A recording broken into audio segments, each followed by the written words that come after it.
যুগে যুগে ওসমান হাদিরা ঘরে ঘরে জন্মায় না, ওসমান হাদিরা জেলায় জেলায় জন্মায় না, প্রতি বছর জন্মায় না। কিন্তু এরা আমাদের যুবকদের জন্য শিক্ষা, আমাদের সবার জন্য শিক্ষা, অনুপ্রেরণা, কিভাবে ক্ষুদ্র গণ্ডির ঊর্ধ্বে উঠতে হয়, কিভাবে ক্ষুদ্র চিন্তার বাইরে যেতে হয়, কিভাবে ভয়ের কালচারাল সংস্কৃতির দেয়ালকে, প্রাচীরকে ভেঙে দিতে হয়। এটা শেখানোর মতো মানুষ ঘরে ঘরে হয় না। মুসলমানের সম্মান নিহিত আছে দুইটা জিনিসের মধ্যে: এক, মৃত্যুর ভয়কে জয় করা; দুই, দুনিয়ার মোহের ঊর্ধ্বে উঠা। বেঁচে থেকে কি হবে? বেঁচে থেকে কতকাল বাঁচতে পারবো? 1000 বছর তো বাঁচতে পারবো না, মরতে তো হবেই। তাহলে সে মৃত্যুটা কেন গৌরবের মৃত্যু হবে না? সে মৃত্যুটা কেন সার্থক মৃত্যু হবে না? সে মৃত্যু কেন হাজার হাজার তরুণকে উজ্জীবিত করবে না? সে মৃত্যু কেন বহু মানুষের বিবেককে খুলে দিবে না? সে মৃত্যু কেন অন্যকে অনুপ্রাণিত করবে না? এই মৃত্যু কেমন মৃত্যু? যে মৃত্যু আমার একজন ভীরু মানুষের মতো মৃত্যু হবে। আমি পলায়নপর হয়ে মৃত্যু কেন বরণ করব? এই মৃত্যুর ভিতরে কি সার্থকতা আছে? এই মৃত্যু তো সবাই বরণ করে, গরু ছাগলেরও তো মৃত্যু হয়। আমি মানুষ, আমি প্রাণী, আমি মুসলিম, আমি আল্লাহর নবীর উম্মত, আমি বড় বড় সাহাবীদের অনুসারী। অতএব আমার মৃত্যু তো অন্য 10 জনের মৃত্যু মতো হতে পারে না। আমি একজন আদর্শবাদী মুসলিম হতে হয়। আমার চোখে মুখে থাকবে দুনিয়া জয় করার স্বপ্ন, আমার চোখে মুখে থাকবে অন্যায়ের বিরুদ্ধে কথা বলার স্বপ্ন, মাজলুম মানুষের পক্ষে কথা বলার স্বপ্ন, অন্যায় অনাচারের বিরুদ্ধে কথা বলার স্বপ্ন। এটা যদি চোখে না থাকে, এই পুরুষত্বের দাম কি? এই মনুষ্যত্বের দাম কি? এই মুসলমানিত্বের দাম কি? এই তথাকথিত ঈমানের পরিচয় নামে অভিনয় করার দাম কি? কোরআনে হাকিমে আমাদেরকে আমাদের রব আল্লাহ সুবহানাহু ওয়া তাআলা যত আদেশ করেছেন, যত নির্দেশ করেছেন, এর মধ্যে যে কয়েকটি নির্দেশকে বারবার বিভিন্নভাবে ঘুরিয়ে ফিরিয়ে আমাদেরকে আল্লাহ তাআলা বিশেষভাবে নির্দেশ করেছেন, সতর্ক করেছেন, সে বিষয়গুলোর অন্যতম হলো ইনসাফ প্রতিষ্ঠা করা। কোরআনে কারিমে ইনসাফ এ বিষয়টিকে কোথাও আদল, কোথাও কিসত, কোথাও অন্য কোনো শব্দ দ্বারা আল্লাহ তাআলা আখ্যায়িত করেছেন। এবং এই ইনসাফ সংশ্লিষ্ট নির্দেশনা কোরআনে কারিমে কমপক্ষে 30 বারেরও বেশি আল্লাহ তাআলা আমাদেরকে দিয়েছেন। আল্লাহ সুবহানাহু ওয়া তাআলা ইরশাদ করেছেন, ওয়াকুনু কাওয়ামিনা বিল কিসত শুহাদাআ লিল্লাহ ওয়ালাউ আলা আনফুসিকুম। ঈমানদারদের বৈশিষ্ট্য এটি। আল্লাহ তাআলা নির্দেশ করেছেন মুমিনদেরকে যে আমরা যেন ইনসাফ প্রতিষ্ঠাকারী হই, আমরা যেন ন্যায় এবং ন্যায্যতার পক্ষে সব সময় থাকি এবং সেটাকে সমাজে প্রতিষ্ঠিত করে ছাড়ি। এমনকি ন্যায় বা ইনসাফ প্রতিষ্ঠা করতে গিয়ে যদি নিজের বিরুদ্ধেও যায়, আমার গোষ্ঠীর বিরুদ্ধেও যায়, আমি একজন আলিম, কোনো আলিম অন্যায় করেছেন, আমি একজন মুসলিম, কোনো মুসলিম অন্যায় করেছেন, আমি কোনো একটা দলকে অনুসরণ করি, সে দলের মানুষজন অন্যায় করেছেন, নিজেদের বিরুদ্ধে গেলেও যেন আমরা ইনসাফের কথা বলি, আমরা যেন কখনো ইনসাফ থেকে বিচ্ছিত না হই। এই পরিষ্কার নির্দেশনা আল্লাহ তাআলা আমাদেরকে দিয়েছেন। আল্লাহ সুবহানাহু ওয়া তাআলা অন্য আয়াতে বলেছেন, ওয়ালা ইয়াজরিমান্নাকুম শানআনু কওমিন আলা আল্লা তা'দিলু ই'দিলু হুয়া আকরাবু লিত-তাকওয়া। যদি তোমার কোনো শত্রু, ভিন্ন মতাবলম্বী, তোমার মতের বিরুদ্ধের কোনো মানুষও যদি কোনো ইনসাফ এর হকদার হয়, তার ব্যাপারেও যদি তোমার কোনো অবস্থান নিতে হয়, খবরদার ব্যক্তিগত, আদর্শগত বা যে কোনো ধরনের শত্রুতার কারণে কোনো ব্যক্তির প্রতি তোমার দ্বারা যেন জুলুম না হয়। ইনসাফের কথা সবার বেলায় বলতে হবে, শত্রুর বেলায়ও। এমনকি ইনসাফের কথা বলতে গেলে যদি নিজের বিরুদ্ধেও যায়, নিজের বাবার বিরুদ্ধেও যায়, ভাইয়ের বিরুদ্ধেও যায়, তাহলেও এই সততার পরিচয় দিতে হবে। এটা হলো ঈমানের দাবি। দুঃখজনক হলেও সত্য, আজ আমরা যারা নিজেদেরকে ঈমানদার বা মুসলমান বলে পরিচয় দিতে প্রাউড ফিল করি, গর্ববোধ করি, আমরা বেশিরভাগ মানুষ এই জায়গায় আমরা আমাদের সততার পরিচয় দিতে পারি না। এই জায়গায় এসে আমাদের পা পিছলে যায়, এই জায়গায় এসে আমরা আমাদের ন্যায়নিষ্ঠতার জায়গা থেকে আমরা সরে যাই। অথচ আল্লাহ রাব্বুল আলামিনের কাছে প্রিয় পাত্র হওয়ার প্রয়োজনে, আখিরাতে নাজাতের প্রয়োজনে শুধু আমাদেরকে নামাজ পড়লে হবে না। নামাজের পাশাপাশি আমার সামগ্রিক জীবনে ইনসাফ সর্বত্র আমাকে প্রতিষ্ঠা করার সংগ্রাম, প্রচেষ্টা, এটা অব্যাহত রাখতে হবে। আমি যদি জুলুম করি, আমি যদি জুলুমের সমর্থক হই, আমি যদি জুলুমকে সহনীয় বিষয়ে পরিণত করি, আমি যদি জুলুমের ব্যাপারে সোচ্চার না হই, আমি যদি আমার ন্যূনতম দায়িত্বটুকুও পালন না করি, তো আল্লাহ রাব্বুল আলামিন আমাদেরকে সতর্ক করেছেন। আল্লাহ বলেছেন, ওয়ালা তারকানু ইলাল্লাযীনা যালামু ফাতামাসসাকুমুন নার। সমাজে যে সমস্ত জুলুম চলছে, অনাচার চলছে, অবিচার চলছে, অন্যায় চলছে, এই সমস্ত অন্যায় অবিচারে অনেকেই জুলুম এবং জালিমদের দিকে ঝুঁকে পড়েন। জুলুম এবং জালিমদের দিকে ঝুঁকে পড়েন, যেদিকে বাতাস সেদিকে ছাতা ধরেন। লম্বা একটা সময় আমরা দেখেছি আমাদের দেশে ধর্মকর্ম পালন করা এটাকে বাঁকা চোখে দেখা হতো। পশ্চিমারা যে ইসলামোফোবিয়া সমাজে সৃষ্টি করেছে, তৈরি করেছে, সেটার প্রভাবে আমাদের দেশেও শিক্ষা প্রতিষ্ঠানে, সরকারি বেসরকারি প্রতিষ্ঠানে, সমাজে সর্বত্র বিভিন্ন ক্ষেত্রে দাড়ি টুপি পরা মানুষ, সৎ নেককার মানুষ, তাদেরকে পর্যন্ত কোণঠাসা করে রাখা হতো এবং মনে করা হতো এটাই স্বাভাবিক। নামাজি কালামে মানুষও এই জিনিসগুলোকে মেনে নিয়েছিল অনেকটা। হ্যাঁ, কিছু সংখ্যক মানুষ হয়তো অন্যায়ের বিরুদ্ধে চেষ্টা করেছেন লড়াই করবার। তো আল্লাহ রাব্বুল আলামিন সে বিষয়ে বলেছেন, ওয়ালা তারকানু ইলাল্লাযীনা যালামু ফাতামাসসাকুমুন নার। যারা জুলুম করেছে, যারা অন্যায় অবিচার করেছে, এই মানুষগুলোর দিকে তোমরা যদি ঝুঁকে পড়ো, অন্যায়কে মেনে নিলেন, ঠিক আছে এখন এটাই চলে, কি আর করা যাবে। অনেক নামাজি কালামি বাপ তার সন্তানকে এক সময় দাড়ি রাখতে উদ্বুদ্ধ করতেন না। তিনি নিজে দাড়ি রাখেন, দাড়ি রাখা মুসলমানের জন্য ওয়াজিব, আল্লাহ নবীর নির্দেশ তিনি জানেন এবং তিনি বিশ্বাস করেন, তিনি সেটাকে রেসপেক্ট করেন, তিনি মানতে চান। কিন্তু এটা করতে গেলে হেনস্থার শিকার হবে আমার ছেলে। এই জন্য ছেলেকে দাড়ি চাচতে অনেক বাবা বলতেন। তিনি মুসলিম হিসাবে আদর্শ মুসলিম হতে পারেন নাই যে আমি অন্যায়ের বিরুদ্ধে দাঁড়াবো, কথা বলবো, প্রতিবাদ করব, চেষ্টা করব। বেশিরভাগ মানুষ আমরা এরকম। হ্যাঁ, কিছু মানুষ, কিছু আল্লাহর বান্দা সব সময় অন্যায়ের বিরুদ্ধে সাধ্য অনুযায়ী লড়ে গেছে। তো আয়াত বলছে যারা জুলুম করে তাদের দিকে যদি তোমরা ঝুঁকে পড়ো দলীয় আনুগত্যের কারণে, অথবা ইমানের দুর্বলতার কারণে, অথবা মৃত্যু ভীতির যে সংস্কৃতি, এই সংস্কৃতির কারণে তোমরা যদি চাচা আপনা জান বাঁচাও এই মানসিকতা লালন করে জালিমদের দিকে ঝুঁকে পড়ো, ফাতামাসসাকুমুন নার, মনে রাখবে জাহান্নামের আগুন তোমাদেরকে স্পর্শ করবেই করবে। মাদাল্লাকুম মিন দুনিল্লাহি মিন আউলিয়া, আল্লাহ ছাড়া কোনো অভিভাবক সাহায্যকারী সেদিন তোমরা পাবে না। সুম্মা লা তুনসারুন, এবং কেউ তোমাদের সাহায্যকারী হবে না, কেউ সাহায্য করবে না। আবু সাঈদ খুদরী রাদিয়াল্লাহু তাআলা আনহুর একটা প্রসিদ্ধ হাদিস আমরা অনেকে বারবার শুনেছি। তিনি বলেছেন, নবী করিম সাল্লাল্লাহু আলাইহি ওয়াসাল্লাম ইরশাদ করেছেন, আফদালুল জিহাদে কালিমাতু আদলিন ইনদা সুলতানিন জায়ের। সবচেয়ে উত্তম জিহাদ হলো অন্যায় অনাচারকারী শাসক ক্ষমতাধর মানুষের সামনে ন্যায় এবং ইনসাফের কথা বলা। এটা আজ সমাজ থেকে হারিয়ে গেছে। আমরা প্রত্যেকটা মানুষ এখন সেলফিশ। আমরা প্রত্যেকটা মানুষ, এমনকি ধার্মিক মানুষও আছেন অনেকে তাহাজ্জুদ গুজার, কিন্তু তিনি আত্মকেন্দ্রিক, তিনি স্বার্থপর, তিনি নিজের যান বাঁচানোতে বিশ্বাস। শহুরে জীবনে এটা তো আরো ভয়ঙ্কর। চোখের সামনে খুন হচ্ছে, যার যাচ্ছে সে বুঝুক, আমি আমার যান বাঁচায় চলে যাই, আমি ওই ঝামেলায় যেতে চাই না। বেশিরভাগ মানুষ আমরা এই মেন্টালিটির। চোখের সামনে ছিনতাই হচ্ছে, 5 জন মানুষ একটু জোরে ধমক দিলেই ছিনতাইকারী পালায় যায়, কিন্তু ওখানে গিয়ে আমি যদি কোনো ঝামেলায় পড়ি, আমি আমার যান বাঁচাই। আমরা ভোর রাতে অনেকে উঠে তাহাজ্জুদের নামাজ পড়ি, অনেক বড় ফজিলতপূর্ণ কাজ। শীতের বিরুদ্ধে সংগ্রাম করে তাহাজ্জুদ পড়া 4টিখানি কথা না, সবার কপালে নসিব হয় না। অনেকে কষ্ট করে ক্ষুধার্ত থেকে নফল রোজা রাখি আমরা, এটাও অনেক কষ্টসাধ্য কাজ। অনেকে নিজের প্রাণের অনেক পছন্দের জিনিসপত্র আল্লাহর রাহে দান করেন, অনেক কষ্ট করে কামাই করা, উপার্জন করা অর্থ করি আমরা আল্লাহর রাস্তায় দান করি, এটাও কষ্টের কাজ। কিন্তু সেই মানুষগুলো আমরা অন্যায় অনাচারের বিরুদ্ধে দাঁড়ানো, কথা বলা, ভূমিকা রাখা, এটাও যে একটা ইবাদতের কাজ।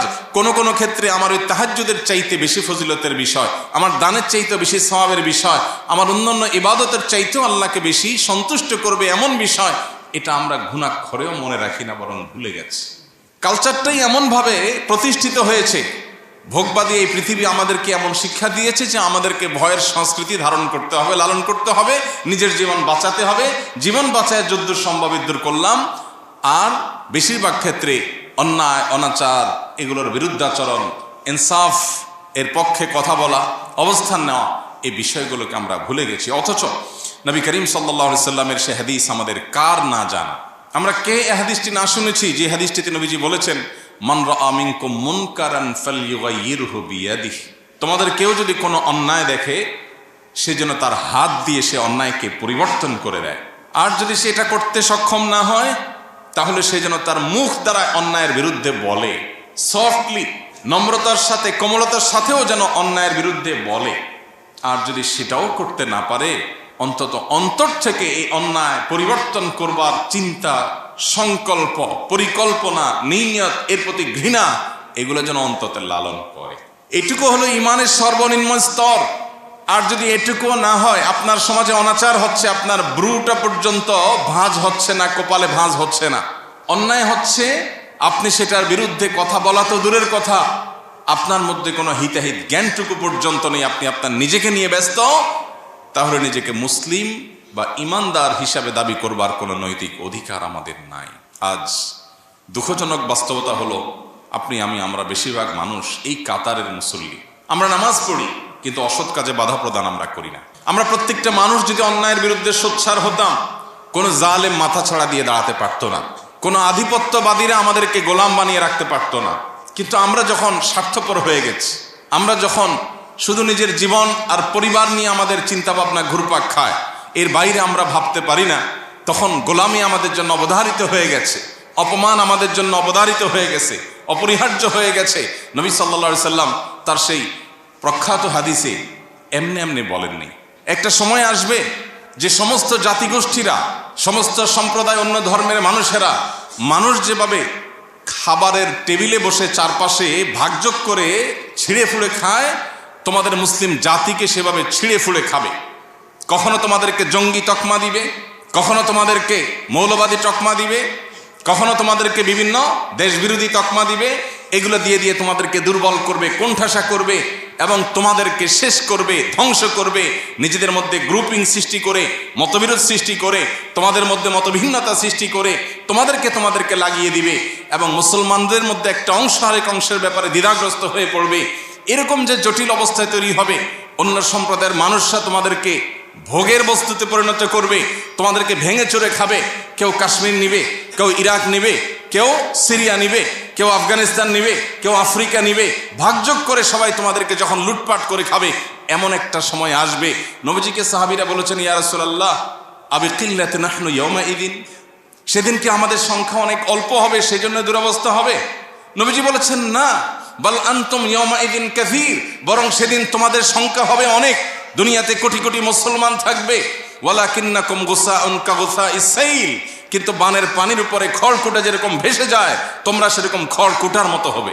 তোমরা আদর্শহীন মুসলিম হবে, নামে মুসলমান ধারণ করবে, নামাজ পড়াটাকেই শুধু ইসলাম বানিয়ে নিবে, অন্যায়ের বিরুদ্ধে কথা বলাকে তোমরা কোনো ভালো বিষয় মনে করবে না। নবীজি বলেছিলেন সেদিন তোমাদের এই পরিণতির দুটি কারণ থাকবে, এক হুব্বুদ দুনিয়া, দুই কারাহিয়াতুল মউত। তোমাদের মধ্যে দুনিয়ার মোহ অনেক বেশি হয়ে যাবে। দুনিয়ার মোহ যখন বেশি হয়ে যাবে, তখন আমার ফ্যামিলি, আমার বাচ্চা কাচ্চা, আমার বাপ ভাই, আমার নিজের, আমার ব্যবসা বাণিজ্য, আমার ক্যারিয়ার, তোমার চিন্তা শুধু এই চক্রের মধ্যে ঘুরপাক খাবে। এই চক্রকে ভেদ করে তুমি জান্নাত পর্যন্ত দেখতে পাওয়া, আখিরাত পর্যন্ত দেখতে পাওয়া, রবের সন্তুষ্টি অর্জন করা, সার্থক মানুষ হয়ে যাওয়া, এই মানসিকতা তোমাদের মধ্যে থাকবে না। ক্ষুদ্র চিন্তার মধ্যে তোমরা সীমাবদ্ধ থাকবে। এটা মুসলমানের পরিচয় নয়। মুসলমান সে মানুষ যে আবু বকর ওমরের সন্তান, খালিদ ইবনে ওয়ালিদের সন্তান, ওমর আবু বকরের ওসমানের সন্তান, আলী রাদিয়াল্লাহু তাআলা আনহুর আদর্শের সন্তান, মুহাম্মদ সাল্লাল্লাহু আলাইহি সাল্লামের রুহানি সন্তান। সে মুসলমান তো সামান্য শুধু ফ্যামিলির চিন্তা, কয়টা টাকা পয়সার চিন্তা, একটু লাক্সারিয়াস লাইফ লিড করার চিন্তা, একটু ভোগের চিন্তা করবে না। এটা তো পশু পাখিরাও করে, প্রাণীরাও করে। মানুষের মনুষ্যত্ব, ইমানদারের সার্থকতাই হলো তার জীবনকে অন্যায়ের বিরুদ্ধে সর্বোচ্চ সোচ্চার রেখে আল্লাহর রাহে নিজের জীবনকে নজরানা হিসাবে পেশ করতে পারা। এটাই তো মুসলমানের সার্থকতা। যেদিন তোমাদের মধ্যে দুনিয়ার মোহ পেয়ে বসবে, তোমরা ক্ষুদ্র গণ্ডির বাইরে আসতে পারবে না। তোমাদের যেদিন মৃত্যু ভয় তোমাদেরকে ঝেঁকে বসবে, জান বাঁচাবার জন্য শুধুমাত্র চিন্তা করবে, আমি এখানে গেলে আমার জান যাবে, আমি আমার জান বাঁচাই, আমি নিজে ভালো থাকি। এই চিন্তা যখন আসবে, অপমান, অপদস্থ, লাঞ্ছনা এবং আগ্রাসন এটা তোমাদের জন্য অপরিহার্য হয়ে যাবে, অবধারিত হয়ে যাবে। নবী করিম সাল্লাল্লাহু আলাইহি সাল্লামের এই হাদিস যেন আজ আমাদের সামনে জ্বলন্ত উদাহরণ। আজ প্রত্যেকটা মুসলমান আমরা নামাজ পড়তে রাজি আছি, রোজা করতে রাখতে রাজি আছি, দান সাদাকা করতে রাজি আছি, সুবহানাল্লাহ আলহামদুলিল্লাহ পড়তে রাজি আছি, তাসবিহাত পড়তে আমরা রাজি আছি। এগুলো ভালো কাজ, কোনো সন্দেহ নেই। কিন্তু আমরা অন্যায়ের বিরুদ্ধে কথা বলতে গিয়ে যদি রিস্ক নিতে হয়, সেই রিস্ক নিতে আমরা রাজি না। সময় তো ভাইরা আমার, অথচ নবী করিম সাল্লাল্লাহু আলাইহি সাল্লাম বলেছেন, মান কুতিলা দুনা দামিহি ফাহুয়া শাহীদ, মান কুতিলা দুনা মালিহি ফাহুয়া শাহীদ। যে ব্যক্তি প্রতিরোধ করতে গিয়ে, অধিকার রক্ষা করতে গিয়ে, অন্যায়ের বিরুদ্ধাচরণ করতে গিয়ে মারা যায়, সে শহীদের মর্যাদা পায়। ভাইরা আমার, আমাদের দেশের প্রেক্ষাপটে দীর্ঘদিন পর্যন্ত একটা ন্যারেটিভ প্রতিষ্ঠা হয়েছিল। সেটি হলো বিপ্লবী মানসিকতা মানেই হলো যারা ইসলাম গায়ে মাখায় না, এই মানুষগুলোকে বিপ্লবী মোড়ে আমরা দেখতে পেতাম। অথচ মুসলমান হলো সবচেয়ে বড় বিপ্লবী। অন্যায়ের বিরুদ্ধে, অনাচারের বিরুদ্ধে, আধিপত্যবাদের বিরুদ্ধে এই ভারতবর্ষ থেকে আধিপত্যবাদীদের, সাম্রাজ্যবাদীদের খেদাও আন্দোলনে কি ভূমিকা ছিল মুসলিমদের, ওলামা একরামের নেতৃত্ব ছিল, আমরা সেই ইতিহাস ভুলে গেছি। প্রিয় ভাইরা আমার, সময় এসেছে আমাদেরকে নতুন করে ভাববার, আল্লাহ রাব্বুল আলামিনের রাহে নিজের জীবনকে কোরবান করার জন্য মানসিকভাবে প্রস্তুত হওয়ার। আল্লাহ আমাদের সবাইকে তৌফিক দান করুন। ইমানদার কখনো স্বার্থপর হতে পারে না, ইমানদার কখনো সীমাবদ্ধ গণ্ডির মধ্যে চিন্তা করতে পারে না, বরং এটা অতিক্রম করতে পারা ইমানদারের সার্থকতা। মুহতারাম হাজিরিন, আজ বড় বেশি প্রয়োজন সেই সাহাবায়ে কেরামের চেতনার। নবী সাল্লাল্লাহু আলাইহি সাল্লাম যে চিত্র অঙ্কন করেছেন মুসলমানের, সেই চিত্রের বাস্তব উদাহরণ হতে পারে এরকম কিছু মুসলমানের। এরকম কিছু মুসলমান যদি আজ পৃথিবীতে তৈরি হয়, তাহলে আবারও মুসলিমের সে গৌরব, মুসলমানদের সে শৌর্যবীর্য, মুসলমানদের সে ঐতিহ্য, সেটা আবারও উদ্ধার করা সম্ভব। এবং সবচেয়ে বড় কথা হলো, আল্লাহ রাব্বুল আলামিনের কাছে আমার প্রিয় পাত্র হওয়া, আমার আখিরাতকে নিজের করে নেওয়ার এর চেয়ে শর্টকাট এবং সংক্ষিপ্ত কোনো উপায় নাই। যে ব্যক্তি তার জীবনের মায়া ত্যাগ করে, তার কাছে দুনিয়ার মোহ কোনো বিষয়। যে ব্যক্তি তার জীবনের মায়া ত্যাগ করতে পারে, তার কাছে পার্থিব ছোটখাটো স্বার্থ এগুলো কোনো বিষয় হতে পারে না।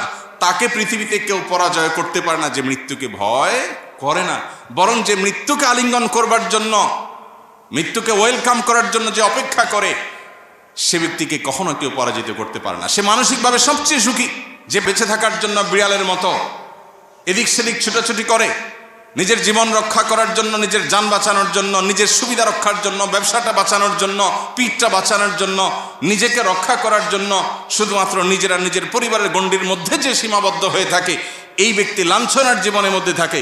সে হয়তো হালুয়া রুটি খেয়ে বেঁচে থাকে, সে হয়তো ভালো দিনাতিপাত করে, কিন্তু মানসিকভাবে সে কখনো একজন স্বাধীন, একজন বিজয়ী মানুষের মানসিকতা নিয়ে ধারণ করতে পারে না, জীবন লালন করতে পারে না। সম্মানিত উপস্থিতি, আল্লাহ তাআলা কোরআনে কারিমে আমাদেরকে বারবার করে বিষয়গুলো সতর্ক করেছেন, সাবধান করেছেন। এই জন্য আমাদের কোরআন বারবার পড়া উচিত।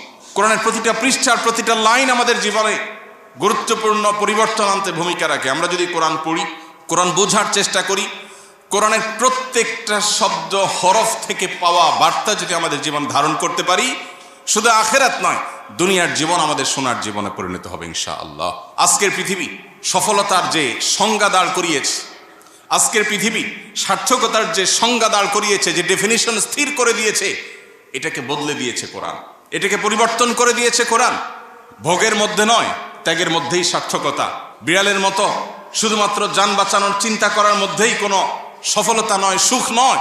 সুখ প্রকৃত অর্থে রিস্ক নিয়ে জীবন বাজি রেখে অন্যায়ের বিরুদ্ধে কথা বলার মধ্যেই নিহিত আছে। সে জীবনে জীবন, যে জীবন বাঘের মতো অল্প সময় বেঁচে থাকে, বিড়ালের মতো বছরকে বছর যুগ যুগ ধরে বেঁচে থাকার নাম জীবন না, এটার নাম লাঞ্ছনা, এটার নাম অপমান। যে অপমান শুধু আখিরাতেই হবে না, এই অপমান দুনিয়াতেই হবে, আমাদের চোখের সামনে আমরা দেখতে পাচ্ছি। মুহতারাম হাজিরিন, আল্লাহ রাব্বুল আলামিন বলেছেন, কুল্লু নাফসিন যায়িকাতুল মাউত। প্রতিটা প্রাণীকে মৃত্যু স্বাদ আস্বাদন করতে হবে, প্রতিটা প্রাণীকে মারা যেতে হবে। কোনো প্রাণী মৃত্যুর স্বাদ আস্বাদন করা ছাড়া পৃথিবী থেকে যেতে পারবে না, বা আজীবন পৃথিবীতে টিকে থাকতে পারবে না। মৃত্যু যখন অবধারিত, তাহলে বীরের মতো মৃত্যু, সার্থকতার মৃত্যু, অন্যায়ের বিরুদ্ধে অবস্থান নিতে গিয়ে মৃত্যু, এর চাইতে সফলতা, এর চেয়ে সার্থকতা আর কি হতে পারে? আল্লাহ রাব্বুল আলামিন আমাদের সবাইকে শাহাদাতের তামান্না অন্তরে লালন করার তৌফিক দান করুন। শাহাদাত তো অনেক পরের বিষয়। আমরা যদি আমাদের সমাজে প্রচলিত অনাচারগুলোর বিরুদ্ধে অন্তত চিন্তা ভাবনা শুরু করি, সব জায়গায় হয়তো আমাকে বৈপ্লবিক ভূমিকা রাখতে হবে না, আমি যদি অন্তত নাহি আনিল মুনকার, অসৎ কাজে বাধা প্রদান করার এই কাজটা শুরুটাও করতে পারি, তাহলেও আমি একজন মুমিন হিসাবে, ইমানদার হিসাবে এটা আমার সার্থকতার বিষয় হবে। আল্লাহ সুবহানাহু ওয়া তাআলা আমাদেরকে বড় বেশি ভালোবাসেন। আমরা আল্লাহ তাআলার প্রিয় হাবিব মুহাম্মদ সাল্লাল্লাহু আলাইহি সাল্লামের আদরের উম্মত, তার সবচেয়ে শ্রেষ্ঠ খলিল, তার বন্ধু, তার সবচেয়ে আপন মানুষটার, আপন সৃষ্টিটার আমরা উম্মত, তার পরিবারের সদস্য, যার কারণে আল্লাহ আমাদেরকে অনেক বেশি ভালোবাসেন।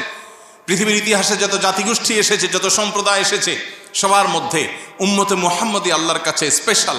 আল্লাহ এদেরকে বিশেষভাবে তৈরি করেছেন এবং পছন্দ করেন। আল্লাহ বলেছেন, কুনতুম খায়রা উম্মাহ, তোমরা শ্রেষ্ঠ সম্প্রদায় হয়েছ, তোমরা শ্রেষ্ঠ সম্প্রদায়, শ্রেষ্ঠ উম্মাহ হয়েছ। কারণ উখরিজাত লিন-নাস, তোমরা ফ্যামিলির এবং নিজের স্বার্থের এই গণ্ডির মধ্যে, চক্রের মধ্যেই শুধুমাত্র ঘুরপাক খাবে, এটা তোমাদের সাথে যায় না, মানায় না। উখরিজাত লিন-নাস, তোমাদেরকে সৃষ্টি করা হয়েছে মানুষের জন্য। আমি সৃষ্টি হয়েছি কার জন্য? আমি শুধু আমার ফ্যামিলি চিন্তা করব। একটা অনাচার হবে, কোনো মানুষ জুলুমের শিকার হবে, সমাজে কোনো অনাচার এস্টাবলিশড হবে, অন্যায় চলবে, আমি সেটা মেনে নিব না। সবসময় হয়তো আমি হাত দিয়ে বাধা দিতে পারবো না, অন্তত আমার এটার বিরুদ্ধে অবস্থান নিতে হবে, ভূমিকা রাখতে হবে। সেটা হোক আমার প্রিয়জনের বিরুদ্ধে, হোক আমার এলাকার মানুষের বিরুদ্ধে, হোক আমার বন্ধুর বিরুদ্ধে, আমাকে ইনসাফ প্রতিষ্ঠা করতে হবে। বেইনসাফ করা মানুষ কখনো মুসলমান হতে পারে না, অসম্ভব। কিন্তু আজ বেইনসাফি রন্ধ্রে রন্ধ্রে আমাদের, সামান্য একটু স্বার্থের জন্য, চক্ষু লজ্জার খাতির আমরা অন্যায় করি। আল্লাহ বলেছেন কুনতুম খায়রা উম্মাতিন উখরিজাত লিন-নাস, আমাদের সৃষ্টি করা হয়েছে, বের করা হয়েছে মানুষের জন্য, মানুষের কল্যাণে কাজ করব। তা'মুরুনা বিল মা'রুফ ওয়া তানহাউনা আনিল মুনকার ওয়া তু'মিনুনা বিল্লাহ, সৎ কাজের আদেশ, অসৎ কাজে বাধা প্রদান করা, এটা আমাদের দায়িত্ব। আল্লাহ আমাদের সবাইকে দায়িত্ব যথাযথভাবে পালন করার তৌফিক দান করুন। মুহতারাম হাজরিন, মৃত্যু তো অবধারিতই। আল্লাহ বলেছেন কুল ইন্নাল মাউতাল্লাযী তাফিরুনা মিনহু ফাইন্নাহু মুলাকীকুম, যে মৃত্যু থেকে পলায়ন করার জন্য চেষ্টা করছো, তোমরা যে মৃত্যু থেকে রক্ষা পাওয়ার জন্য পালিয়ে বেড়াও, এখানে না ওখানে, ওখানে গেলে মনে হয় বাঁচবো, এটা করলে মনে হয় বাঁচবো, এটা বললে মনে হয় বাঁচবো না, এই বাঁচার জন্য তোমাদের যে প্রাণান্তকর প্রচেষ্টা, তোমাদের যে পলায়ন পর মানসিকতা, মনে রাখবে সেই মৃত্যু তোমাদের সাথে সাক্ষাৎ করবে। শব্দটা লক্ষণীয়, ফাইন্নাহু মুলাকীকুম। আল্লাহ বলেন নাই যে তোমরা যখন পলায়ন করবে মৃত্যু তোমাদের পিছন থেকে এসে ধরবে, সেটা বলেন নাই। মুলাকীকুম বলেছেন মৃত্যু তোমাদের সামনে থেকে এসে সাক্ষাৎ করবে। তুমি যেদিকে যাচ্ছ পলায়ন করতে, ওই দিক থেকে মৃত্যু আসবে তোমাকে সাক্ষাৎ করার জন্য, এড়াতে পারবে না।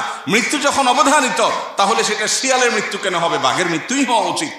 আল্লাহর কাছেই তামান্না থাকতেই হবে ইমানদারের, যে আল্লাহ মৃত্যু যখন হবেই, মরবই যখন, আমি যেন অন্যায়ের বিরুদ্ধে কথা বলতে গিয়ে, কাজ করতে গিয়ে মরি, এটাই তো সার্থকতার মৃত্যু। আমি ভীরু মানুষের মতো মৃত্যুবরণ করতে পারি না। নবী সাল্লাল্লাহু আলাইহি সাল্লাম আল্লাহর কাছে পানাহ চেয়েছেন, আল্লাহুম্মা ইন্নী আউযু বিকা মিনাল বুখলি ওয়াল জুবন, আল্লাহ আপনার কাছে আমি কৃপণতা থেকে, ভীরুতা থেকে পানাহ চাই। আমি যেন ভীরু হয়ে না পড়ি, আমি যেন হীনমন্য হয়ে না পড়ি, আমি যেন ভীত সন্ত্রস্ত না হই। আজ আমাদের সমাজে মুসলমানদের মধ্যে ভয়ের সংস্কৃতি সৃষ্টি হয়ে গেছে। ভয়ের সংস্কৃতি সৃষ্টি হয়েছে না হয়নি? আজ শরীফ ওসমান হাদির মতো কিছু তরুণ, তারা আমাদেরকে ভয়ের সংস্কৃতি ভাঙতে শিখিয়েছে। তারা শিখিয়েছে কিভাবে ভয়কে জয় করতে হয়। আপনার আমার অনেকের মতো তারও একটা ছোট্ট বাচ্চা আছে, মায়া আছে, এবং সে জানতো সে যে পথে পা বাড়িয়েছে, এই পথে মৃত্যু অবধারিত, সেটার জন্য প্রস্তুত ছিল, আগে থেকে ঘোষণা দিয়েছে, পরিচিত ভাই ব্রাদারকে বলে গেছে, আমি মরে গেলে আমার বাচ্চাদের দিকে খেয়াল রাখিও, জাস্ট ইট, আর আল্লাহ খেয়াল রাখবেন, যথেষ্ট। বহু লেবাসধারী ধার্মিকের চাইতে, বহু লেবাসধারী তথাকথিত আলিমের চাইতে এ ধরনের তরুণরা আমাদের ক্ষেত্রে, আমাদের জন্য এই ক্ষেত্রে অন্তত উত্তম উদাহরণ। সমকালীন জীবনে বা সমসাময়িক সময়ে নিজের অবশ্যম্ভাবী অপরিহার্য পরিণতির কথা জানার পরও এইভাবে সাহসিকতার পরিচয় দেওয়া, মৃত্যু ভয়কে জয় করা এবং ভয়ের সংস্কৃতিকে ভাঙার উজ্জ্বল উদাহরণ তার চাইতে আর ভালো কাউকে খুঁজে পাওয়া যায় না। মানুষ যখন নিশ্চিত হয়ে যায় তার বিপদ আসছে, সে সাবধান হয়ে যায়। সাবধান সেও ছিল, কিন্তু অনেকে আছেন সাবধানতা নয় বরং গা বাঁচানোর চেষ্টা করে। ঠিক আছে, জান বাঁচতে তো বহুত কিছু করতে পারবো, আরে জান বাঁচায় রেখে কি করবো যে জান দিয়ে কিছু করতে পারবো না? জানটা বেঁচে থাকাটা কি জন্য? আল্লাহকে সন্তুষ্ট করার জন্য, আল্লাহকে খুশি করার জন্য। আল্লাহ রাব্বুল আলামিন আমাদেরকে এখান থেকে শিক্ষা গ্রহণ করার তৌফিক দান করুন। আজকে আমাদের যে তরুণ সমাজ আছেন, তরুণ সমাজের বড় অংশকে ভোগবাদী পৃথিবী শুধু ভোগ শিখিয়েছে। এখন তারুণ্যের বড় অংশ তারা খেলাধুলা দেখে এবং সেখানে কোনো খেলোয়াড়ের গোল দেওয়া দেখে সে উজ্জীবিত হয়ে যায়, সে উত্তেজিত হয়ে যায়। তার পছন্দের দল হেরে যাওয়া দেখে সে মুষড়ে পড়ে, ভেঙে পড়ে, মন খারাপ করে, সে চোখের পানি ফেলে দেয়, কেঁদে দেয়। মুসলমানের সন্তান, সে জানে না এটা তার পরিচয় না, এটা তার সার্থকতা না। সাম্রাজ্যবাদীদের, সে আধিপত্যবাদীদের, সে পৃথিবীর মাস্তানদের টুলে পরিণত হয়েছে। তারা তাকে ব্যবহার করছে, ক্রীড়ানক বানিয়েছে। আজ কোন মুসলিম তরুণ সে সকল বাধার প্রাচীর ডিঙিয়ে, সকল প্রটোকল ভেঙে দিয়ে সে যদি কোনো খেলার মাঠে দর্শক গ্যালারি থেকে একবারে মাঠে গিয়ে খেলোয়াড়কে জড়িয়ে ধরে, মনে করা হয় বাহ, সে কি জয় করেছে।